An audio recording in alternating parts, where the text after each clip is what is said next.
Oke, halo semua, kenalin aku Rafael Putra Arventus Nebaho, 12417 dari Teknik Geologi. Jadi kali ini akan melakukan pembidaian di tangan yang terluka telapak tangan. Pertama, lakukan dulu lipatan dari shaft 0 menuju shaft 2. Lalu ini shaft 2, lalu shaft 4 dan shaft 8. Kok tipis banget ya? Kurang. Oh, ini shaft 2. Ini shaft 2, 0. Ini shaft 2, shaft 4. Enggak, terbalik. Shaft 2 di sini. Shaft 2, Shaft 2, shaft 4. shaft 4, Nah, shaft 8. Oke. Setelah terbentuk shaft 8, pada awalnya luka di telapak tangan, tempatkan bagian segitiga pas di tengah telapak tangan. Oke, setelah itu silangkan di bawah hingga menuju ke atas. Disilangkan menuju ke atas. Saat setelah di atas dan sejauh telapak tangan, disilangkan kembali, memutari satu kali silangan ke bawah, dan setelah di bawah juga disilangkan kembali ke atas. Setelah itu diikat dengan kuat tepat di bagian nadi. Tujuannya apa? Karena pendarahan di telapak tangan, oleh karena itu diblokir jalur pendarahan dari nadinya. Nih, setelah diikat luka akan tertutup dan ikatan berakhir di urat nadi. Sekian saya, terima kasih. buka pertama. Oke, halo semua. Kembali bersama Rafael Nebaho 12417. Kali ini akan melakukan praktik pembidaian pada luka di pelipis. Saya melakukan slayer sebagai bantalan. Lalu slayer satu lagi sebagai untuk membidainya. Yaitu kita mulai dari pelipatan menuju shaft 8. Yang pertama begini. Ini shaft 2, shaft 4, dan shaft 8. Oke. Setelah terbentuk shaft 8, tempel bantalan pada bagian yang terjadi pendarahan. Tempel di bagian pendarahannya, misalnya di sini. Oke, setelah ditempel, siapkan shaft 8 tadi. Oh ya, untuk menempelnya usahakan menggunakan kain yang tidak saling menyerap seperti tisu dan tidak lengket. Lalu nitela shaft 8 tadi, anggapan ini telah dibalut dengan yang pertama segitiganya pada bagian luka untuk memberikan tanda pada medik bahwa ini tempat pendarahannya. Setelah itu, ini harusnya disilangkan namun terlalu pendek dan menyesuaikan. Setelah itu, pergi ke belakang dan diikat dengan kuat, kalau bisa 2 kali, menyesuaikan panjang kain. Sorry kejambak.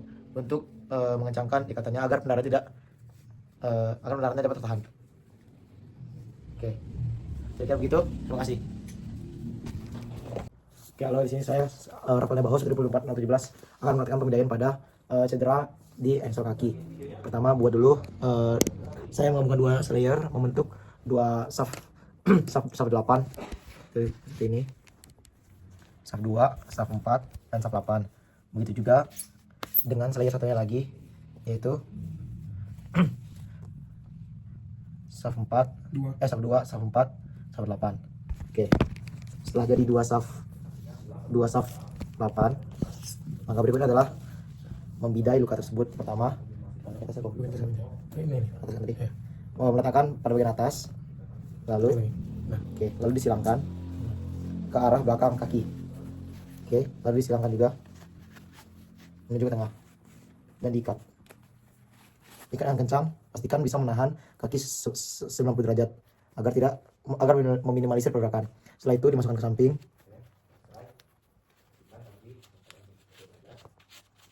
Samping kanan dan samping kiri. Oke. Lagi masih bisa. Bisa lagi, Pak.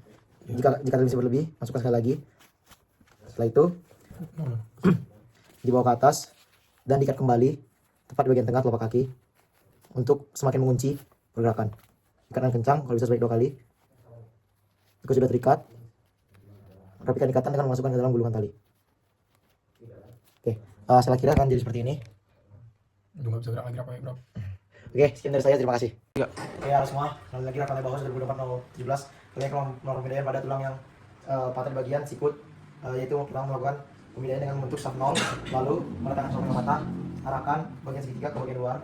Setelah tempatkan pada bagian sikut yang patah, dan setelah itu disilangkan. Setelah disilangkan, arahkan ke bagian belakang, coba dibentuk. Oke, sambil dirapikan bagian sikunya agar menutupi keseluruhan bagian sikut yang patah. Setelah itu diikat kuat untuk menahan agar pergerakan sikut bisa tertahan. Baik aja. Oke. Setelah itu bagian pojok segitiga dirapikan dan jika tali masih panjang bisa diikat dan dimasukkan ke dalam. Sekian. Halo semua, aku Rafael Nebaho 12417. Jadi pada kali ini akan melakukan gerakan evakuasi 1.0 yang dimana ada satu korban yang masih bisa berdiri namun salah satu kaki cedera, yaitu kaki bagian kanan. Pada evakuasi ini langkah pertama adalah merangkul terlebih dahulu korban di bagian kaki yang cederanya, itu pada ini kanan. Setelah itu taruh kaki korban di atas telapak kaki penangkup. Setelah itu bergerak dengan perlahan-lahan dimulai dari kanan. 1, 2, 3. Oke, halo semua, saya Rafael Baru 12417. Halo semua, nama aku Rafael 124 Kali ini kami akan melakukan gerakan evakuasi 1.1, yaitu pada kondisi korban sedang sadar namun kaki bisa bergerak. Yang pertama, kita tuh menjemput dari bawah dan kita rangkul. Nextnya kaki kita sesuaiin ke kiri. Next kita angkat dengan apa 1, 2, 3. Oke. Selanjutnya itu berjalan dengan aba-aba. Aba-aba depan aku. Dari kanan dulu ya. 1, 2, 3. Kanan, kiri, kanan, kiri, kanan. 3. Oke, perkenalkan nama aku yang sama Tasya 12024 Perkenalkan aku Rafael Maibaho 24017. Perkenalkan, aku Asir Serwi Tambunan dengan NIM 12024 Di sini kami akan mempraktikkan evakuasi 3 penolong 1 korban dan tidak sadar. Selanjutnya pada kali ini kami menggunakan formasi 2.1, di mana pada posisi ini kami mempunyai 1 korban dengan formasi 2 di bagian kanan dan di bagian kiri.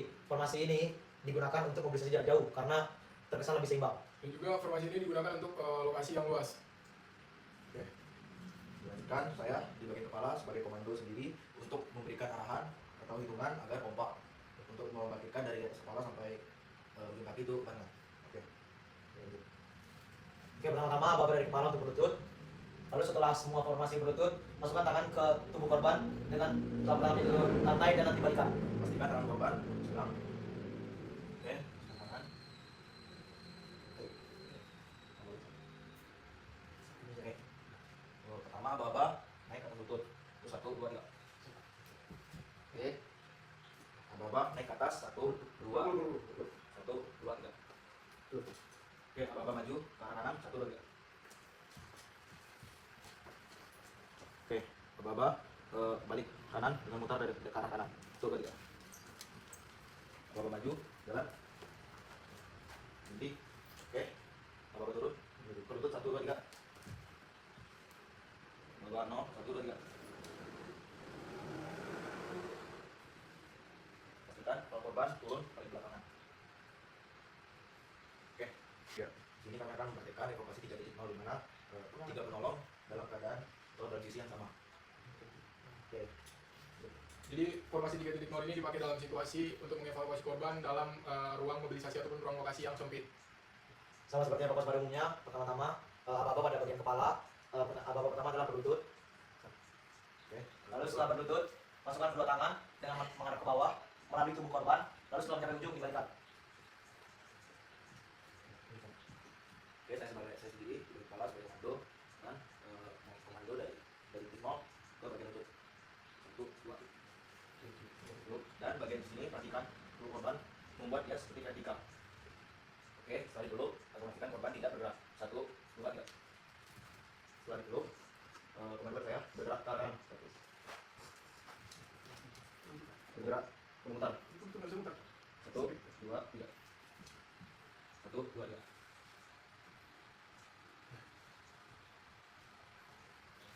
Oke, terima kasih. Gak bisa muter tadi.